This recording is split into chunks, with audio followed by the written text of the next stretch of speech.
How do you want me to begin? Do I always introduce myself? Or no? Okay. Okay, so let's begin by talking about... You need to move over that way, just a hair. All right. Back that way, just. There you go. The paper's in the way, isn't it? Yeah. The papers. Let me just move this just a I can move the paper over. Hang on, no, I just got to go an inch. There, that's it. Okay, your recording start. So let's begin by talking about how you prepare for college. You want to be the best possible applicant you can be. And that starts even before high school. So if you're in middle school right now and watching this, pay attention because you want to do the best that you can do before you even get to high school. So learn a lot while you're in middle school. And when you get to high school, make sure you take challenging courses. If your school offers courses with honors, then see if you can take those. See if you have been doing well enough academically to be qualified for those courses. And then move up as you progress through high school from honors perhaps to advanced placement courses if your school offers them.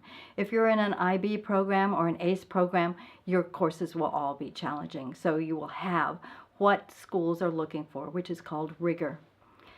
Once you have those challenging courses, make sure you do well in the courses and retain the information.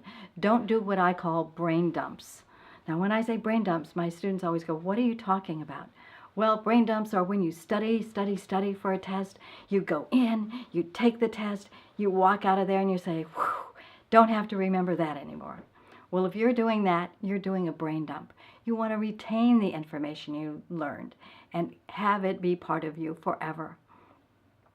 The next thing you want to do is to find an interest to pursue in high school. It could be either in school or out of school.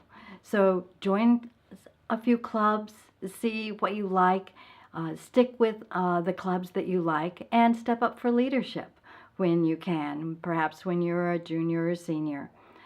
You want to show colleges that you can be interested in something and you can stay involved.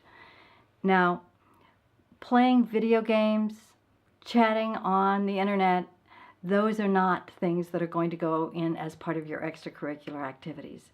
So you need to make sure that you are getting involved in things that can be put on your applications to college. And finally, during high school, in terms of preparing for college, you need to work on improving your test-taking skills. That is very important. And you can look at some of the Wizards test-taking tips to get some help with that. So there are the key steps for preparing for college.